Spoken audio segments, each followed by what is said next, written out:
Hello and welcome. I'm Leigh Ann Gerrans and you're watching W News. Broadcasting live from Al Arabiya headquarters, these are our top stories. Ousted Syrian President Bashar al-Assad speaks for the first time since the fall of his government as he clarifies his whereabouts and message to the Syrian people. Meanwhile, Israel targets Syrian military sites in Tartus in what's being called the heaviest strikes in the area in more than a decade. Up to 1,000 people are feared dead in Mayotte after Cyclone Cadier hits the French Indian Ocean territory. And South Korea's Constitutional Court begins trial proceedings to impeach the country's President Yoon Suk-yeol.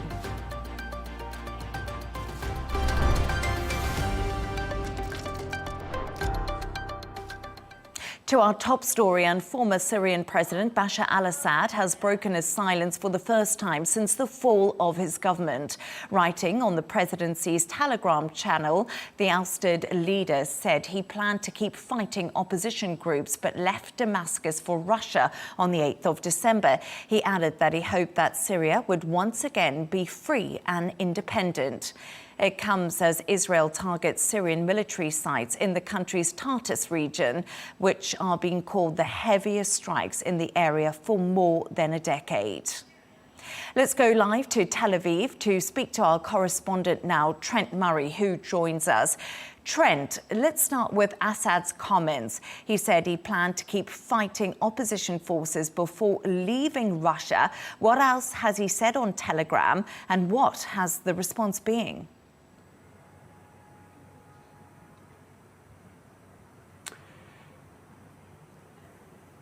Yeah, well, that's right. Bashar al-Assad breaking his self-described communications blackout after more than a week since that dramatic fall of Damascus and his departure from the country. We, of course, know he is now in Moscow, and in that lengthy statement that he posted online, he said that his departure from Syria was neither planned and nor did it occur during the final hours of the battle, as he said. He had no desire to leave Syria, according to this statement. He said it was Moscow that requested his departure, an immediate evacuation, as he described it, on the evening of Sunday, the 8th of December. He confirmed that he left Damascus to then travel to a Russian Air Force base in Latakia, and it was from there that he then made his way up to Russia. He said that when the state falls into the hands of terrorism and the ability to make a meaningful contribution is lost, then any position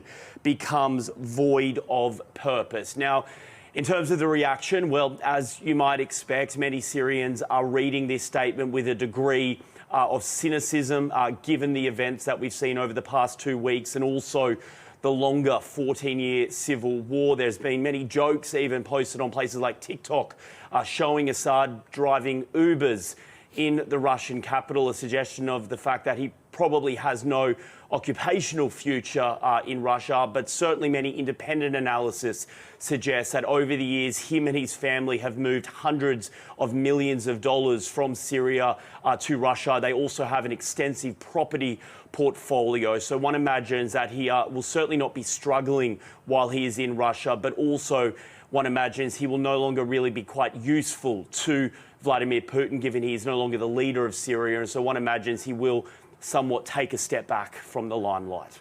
Lots of questions about the future of Assad, but let's move on to Israeli strikes on Syria. Where have they targeted and what has the damage been? But more importantly, the reaction from the new Syrian leaders.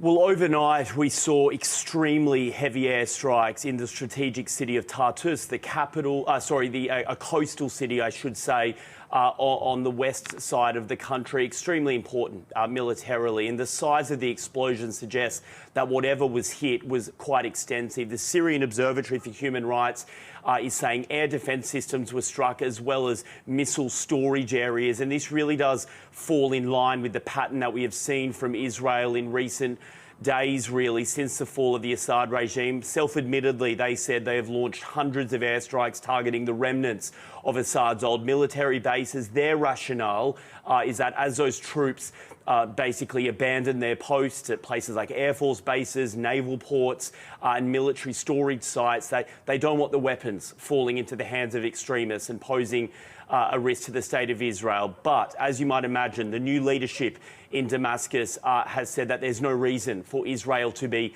making these strikes right now. They say moving forward, they want to dissolve all of the different armed factions within Syria that have sort of raged over the course of the civil war, and that it will only be the state that possesses these types of weapons. But right now, the Israelis effectively are taking no chances. They say that they don't want those tanks, missiles and planes falling into the hands of people that might try to turn them on the state of Israel. Trent Murray in Tel Aviv, thank you so much for joining us.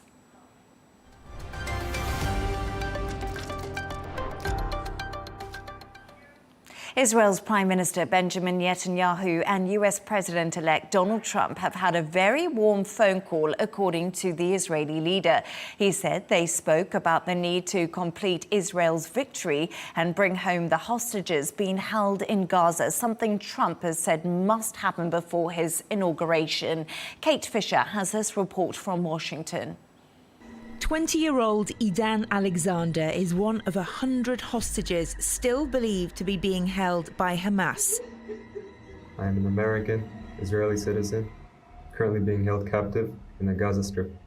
In this video made and released by Hamas, he makes a direct appeal to incoming US President Donald Trump. Use your influence and the full power of the United States to negotiate for our freedom. His distraught parents in the US are hoping that sharing this painful video with the world may help. And we decided it's important to release this video for everyone to see this kid, 20-year-old US citizen, begging for his life, speaking to the Israeli people, speaking to Benjamin Netanyahu, addressing Donald Trump.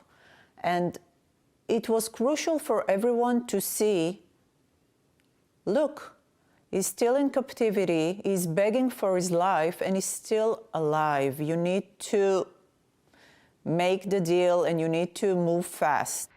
The Israeli leader and incoming American president addressed that in a call on Saturday night, according to Benjamin Netanyahu.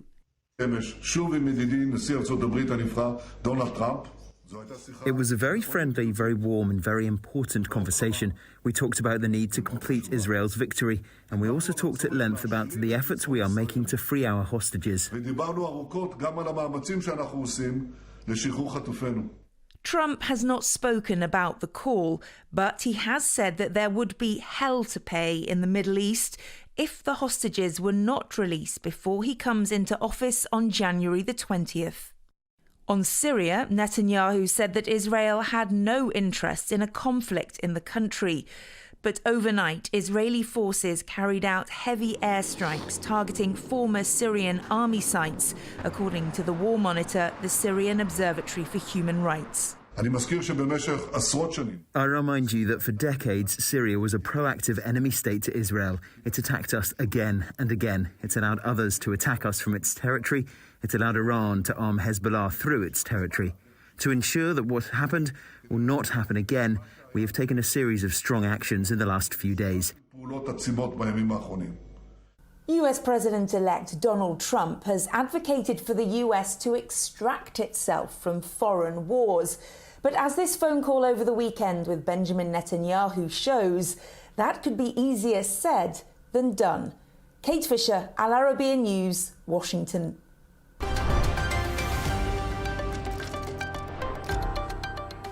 Up to 1,000 people are feared dead after Cyclone Cadier slammed into the French island of Mayotte. The French president is holding an emergency meeting in Paris to deal with the aftermath of the cyclone. Ross Cullen reports from the French capital. The French island of Mayotte after Cyclone Cadier smashed its way through. Homes flattened, trees uprooted, communities devastated. One French newspaper described the images as a vision from the end of the world. The cyclone brought winds of more than 220 kilometers an hour to the islands, which is located between Madagascar and Mozambique. It was the wind blowing, and I was panicking. I screamed, "We need help, we need help." I was screaming because I could see the end coming for me. Hundreds of rescue workers have been sent from mainland France, and the Interior Minister also arrived from Paris, urging people to stay calm. There are still mountains to move, so everyone needs to come together. Everyone needs to get to work. Don't panic, don't rush, keep your cool. Use what you've learned. You are professionals.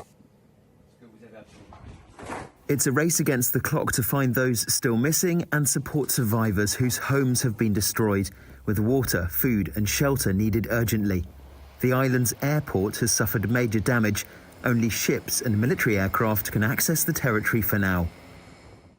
After Mayotte, Cadier moved west and hit Mozambique on the African continental mainland. UNICEF is concerned about the immediate impacts of this cyclone, the loss of life, the damage to schools, to people's homes, to healthcare facilities. We're also worried about the longer term impacts. Children potentially being cut off from learning for weeks on end, people unable to get access to healthcare, and the potential spread of waterborne diseases like cholera and malaria.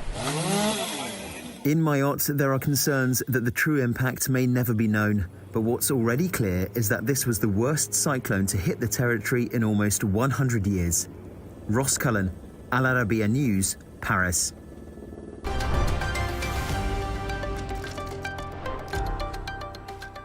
Now, Norway has announced it will provide around $242 million towards Ukraine's navy, protecting them from Russian forces. Norway's Prime Minister said the financial support was essential to protect the Ukrainian population and infrastructure from attacks by Russia's Black Sea Fleet. He also said it would protect exports by sea of grain and other products which generate crucial revenue for Ukraine.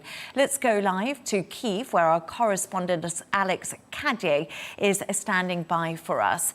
Alex, thank you for joining us. Norway has already provided $2.6 billion to Ukraine in aid. How has this new announcement gone down in Ukraine?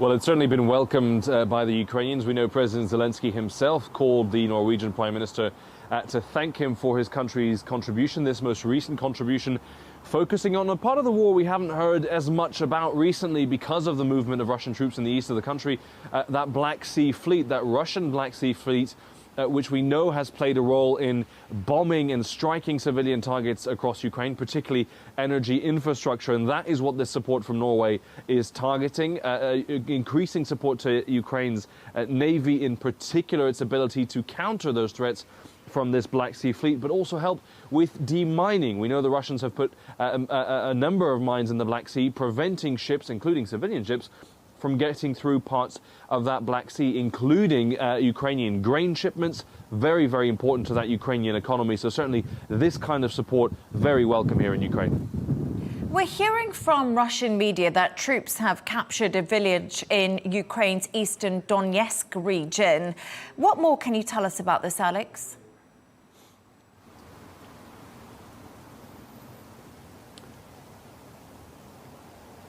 Yeah, it's actually a number of villages that have been captured, according both to analysts and to Russian state media, those handful of villages in the area of the town of Pokrovsk.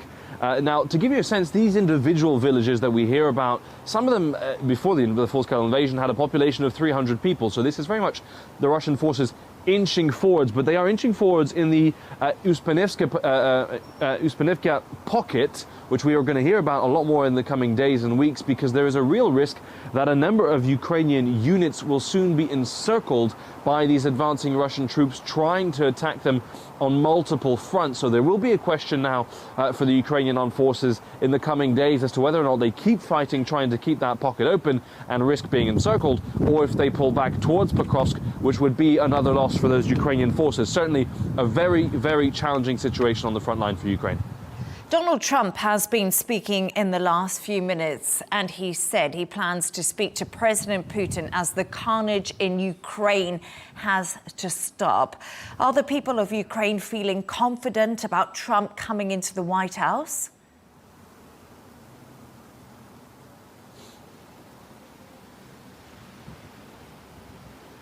Well, they're certainly apprehensive about what a Donald Trump presidency would mean. I was speaking to some Ukrainian soldiers just yesterday. They said it'll either be very good for Ukraine or very bad for Ukraine. So certainly Donald Trump seen as the president of extremes by a lot of Ukrainians, which could mean good news. If he falls out with Vladimir Putin for whatever reason, Ukrainians are hopeful. But we heard from Donald Trump asked the question whether or not Ukraine should cede territory to Russia to end the war.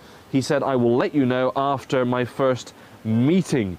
And he then talks about fields with dead soldiers in them and that cities have been completely destroyed and there's nothing to go back to, perhaps hinting that Ukraine should give up some territory. Not clear. He said he also did invite President Zelensky to the inauguration, but as he walked away from reporters, he said, well, if he'd like to come. So in the business, certainly in diplomatic circles, we call that strategic ambiguity whilst Ukraine holds its breath.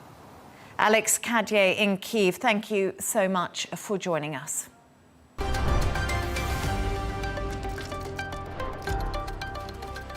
Let's take a look at some of the other stories making the headlines today. ABC News has agreed to pay $15 million to Donald Trump to settle a defamation lawsuit. It's after their presenter, George Stephanopoulos, made false claims about the US president-elect, saying he had been found liable for rape. The former Democratic advisor repeatedly made the statements during an interview in March while challenging a congresswoman about her support for Trump.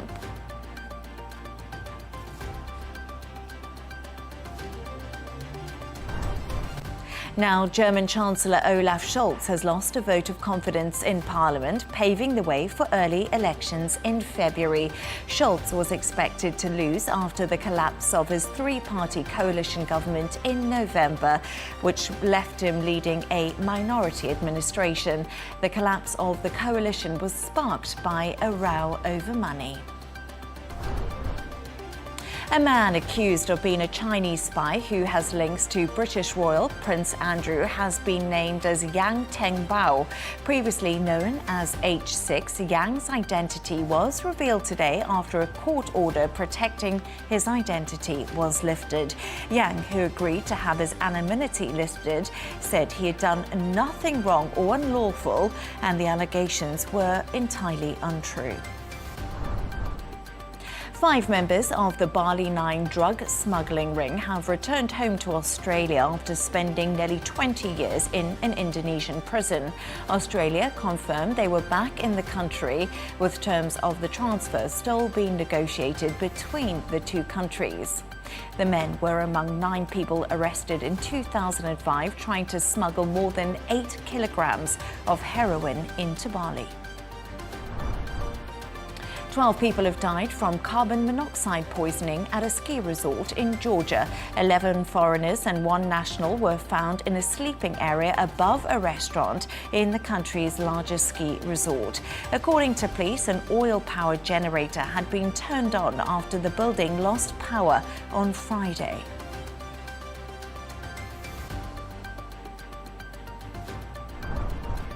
Seven foreigners have been sent to hospital in Fiji with suspected poisoning after drinking cocktails at a 5-star resort spa. According to local officials, their symptoms are improving and some of them are set to be discharged. This comes weeks after the deaths of 6 tourists in the Southeast Asian nation of Laos over suspected methanol poisoning. And a 34-year-old flight attendant has become the oldest contestant to win the Miss France Beauty contest. Angelique and Garni Philippon won the crown after the rules were changed last year, allowing women over the age of 24 to take part.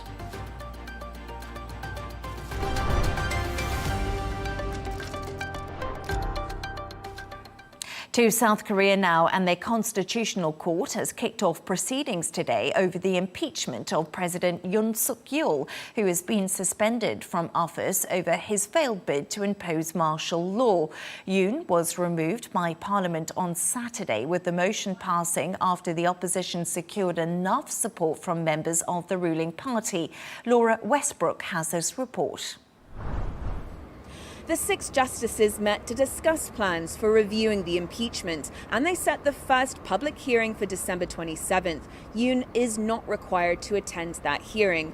A spokeswoman told reporters that the case was a top priority, but this could be a lengthy process. The Constitutional Court has up to 6 months to decide whether to remove Yoon or reinstate him. Fresh elections must be held within 2 months if he is removed, and the court is under pressure to decide quickly and bring an end to the political crisis and uncertainty. And protesters have vowed to keep up their pressure for Yoon's removal until the court decides his fate. In 2017, the court took 3 months to issue a ruling to strip then-President Park Geun-hye of the presidency following her impeachment for abusing her powers. In the interim, the Prime Minister Han Duck-seo is serving as the country's leader, and he's been trying to reassure international allies and partners, including the US, that South Korea is stable. The head of Yoon's ruling People Power Party, Han Duck-hoon,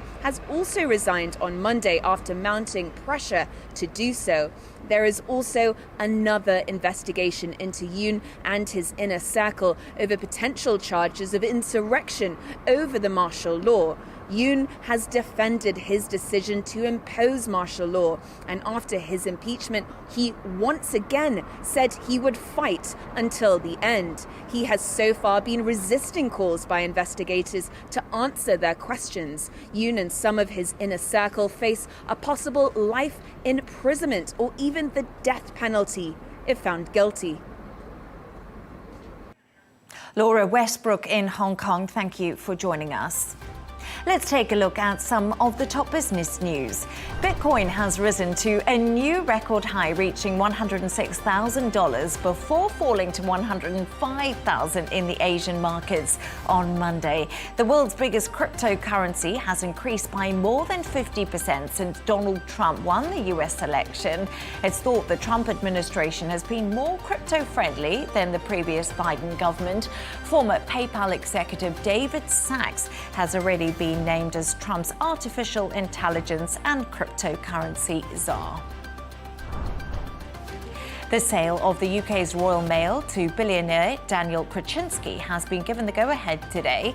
The £3.6 billion takeover by EP Group has won approval from the British government. The Czech businessman is also the second largest shareholder at West Ham United Football Club. Turning to sports now, and LeBron James was back on the court for the LA Lakers this weekend, scoring 18 points after a 2-game absence because of a foot injury. The Lakers won 116-100 against the Memphis Grizzlies. The 4-time NBA champion also had 8 rebounds and 8 assists during that game.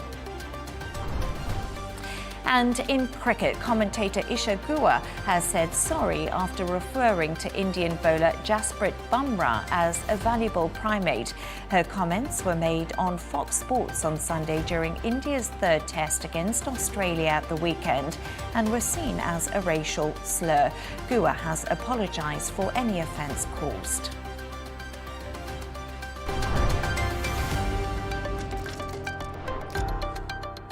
Health officials in the Democratic Republic of Congo say the country has recorded more than 53,000 cases of Mpox, over 1,200 deaths since the beginning of this year. Around 30% of the cases have been recorded in South Kivu province, where tens of thousands of people displaced by conflict are living in overcrowded camps. Our correspondent Chris Ochamaringa reports from Kinshasa. An outbreak of Mpox is wreaking havoc across the Democratic Republic of Congo. The viral disease is transmitted through close contact with infected people or animals. Its symptoms include fever, headache, and a skin rash. The DRC has recorded close to 54,000 cases and over 1,200 deaths since January. There are probably many more unreported cases, and the vast majority of people becoming infected with Mpox now are children. The vast majority of deaths are now with children, and we are very concerned about the impact that Mpox is having here in the DRC. The outbreak has occurred in conflict zones and areas with poor roads. Experts from the World Health Organization and other international agencies are supporting the DRC to stop the disease from claiming more lives. The vaccine rollout in DRC, as you know, is a continent. The landscape is very challenging. Forests, rivers, access is an issue. We will not say we have solved all the issues, but we have put them on the table and taking stock of the way we have been dealing with polio, getting to the last mile as far as possible. Scientists have attributed the rapid spread of Mpox to a new, more infectious strain that was discovered earlier this year in a mining town in eastern DRC. The strain is known as Clade 1b. It spread to Burundi, Kenya, Rwanda, and Uganda earlier this year, prompting the World Health Organization to declare Mpox a global health emergency. As the government struggles to contain Mpox, a new, yet-to-be-identified disease has been reported in the southwestern part of the DRC that has infected more than 500 people and killed over 30 others. We are on high alert and have positioned ourselves at the Panzi Health Zone to carry out investigations and support the local teams that are already there. The DRC's healthcare system has been negatively impacted by decades of conflict and corruption. Health experts in the DRC have been battling several disease outbreaks this year. The latest is an unidentified disease with flu-like symptoms. It has raised fears of a major outbreak. The World Health Organization says samples of some of the patients have tested positive for malaria, but they are conducting more tests to rule out other diseases that could be involved. Chris Sochamringa, Al Arabiya News, Kinshasa.